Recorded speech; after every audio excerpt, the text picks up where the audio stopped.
The Republican whip. Mr. President of the Senate, and quorum call. We are. I would ask unanimous consent that the quorum call be lifted. Without objection.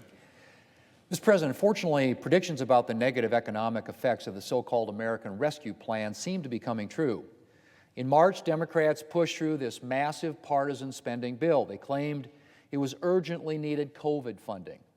In reality, the bill was filled with unnecessary spending, from a staggering $350 billion slush fund for states, a majority of whom didn't need any more government money to weather the rest of the pandemic, to almost $129 billion for schools, even though schools had spent just a tiny fraction of the tens of billions of dollars Congress had already given them. At the time, Republicans warned about the bill's level of spending. More than just one liberal economist warned about the size of Democrats' spending plan, with former Obama advisor Larry Summers noting that the bill could, quote, set off inflationary pressures of a kind we have not seen in a generation, end quote. Well, it turns out he was right to be worried. Last week, the Bureau of Labor Statistics released its report on May's consumer prices, and the news was not good. Inflation reached its highest level in nearly 13 years, with consumer prices up 5% from a year ago. Core inflation, a measure of inflation that excludes food and energy prices, soared to its highest level in nearly 3 decades. And what does that mean? Well, higher prices for Americans. The price of everything from bikes to bacon has shot up. Auto insurance costs 17% more than it did a year ago. Used cars cost 30% more. Shoes and whole milk cost 7% more. Inflation is starting to look like it could become non-transitory, or what most Americans call a serious problem. And Democrats' government spending spree is contributing. But of course, that's not causing Democrats to hit pause on the economic overstimulation. Democrats are looking at more trillion-dollar-plus spending bills. The president just released a budget proposing to hike government spending by trillions of dollars over the next 10 years. Under the president's plan, the federal budget would be $6 trillion for fiscal year 2022, rising to $8.2 trillion for fiscal year 2031. Now, to put those numbers in perspective, Mr. President, the entire federal budget for 2019 came to $4.4 trillion. The president is proposing to nearly double that by 2031. Mr. President, it's disturbing that the overspending in the American Rescue Plan hasn't made Democrats think twice about future government sprees. But it's not all that surprising, because in the Democrat Party these days, dogma tends to triumph over reality or practicality. Democrats are ever more fanatically committed to expanding government and taxing Americans, and they're not slowed down by little details like damaging the economy. Take the increased unemployment benefit situation.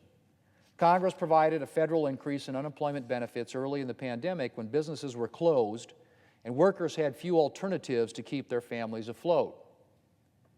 But as early as last fall, there were signs that our economy was rebounding. And with the arrival of the COVID vaccines, it became clear that America would be able to get fully back to work sooner rather than later. But Democrats insisted on continuing the increased unemployment benefits until September of 2021.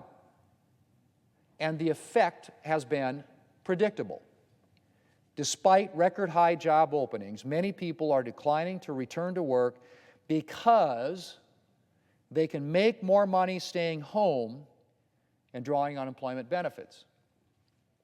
Businesses hit hard by the pandemic are desperate to return to full operating capacity, but they're being slowed down by the fact that they can't find workers.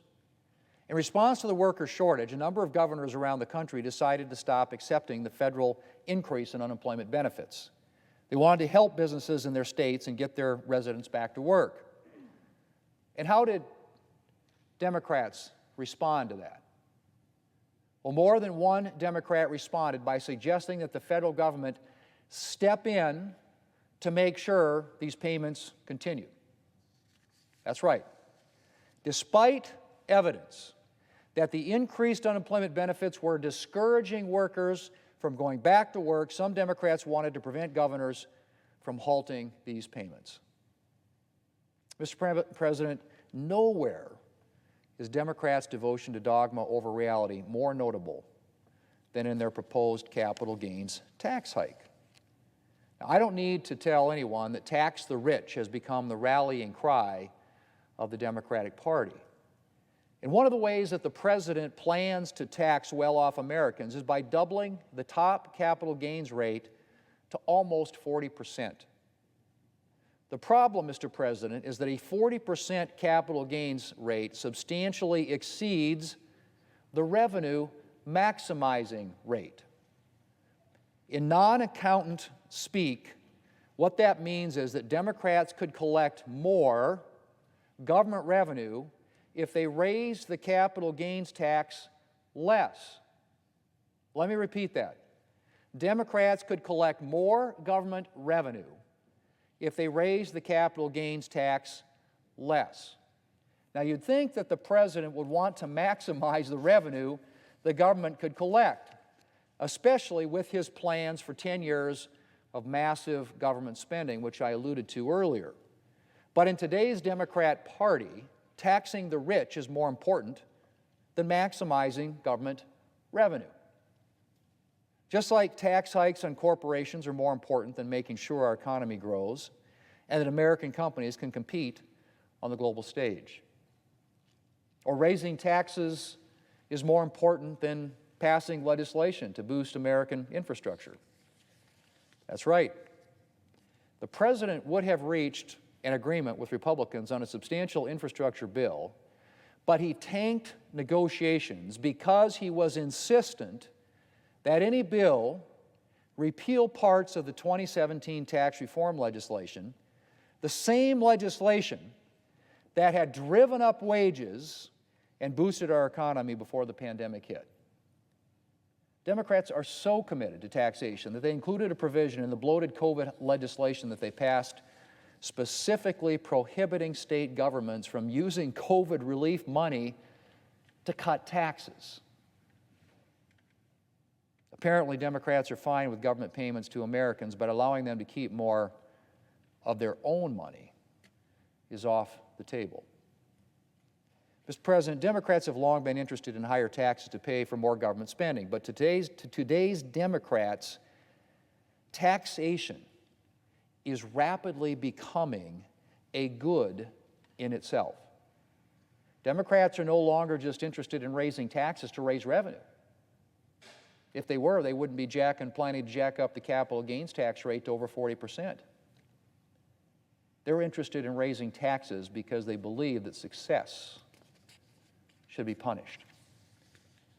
In the increasingly socialist Democrat Party, it doesn't matter how hard you work to get where you are, how many people you've created jobs for, or how much good you're doing with your money. If you've been successful, you should be heavily taxed for your efforts. Even if those heavy taxes actually cost the government money or hamstring the American economy.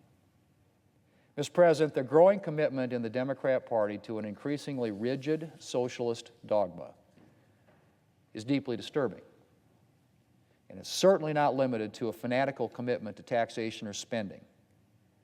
It embraces everything from a social agenda that is increasingly hostile to freedom of religion and freedom of speech to a fundamental belief that government knows best when it comes to how Americans run their lives.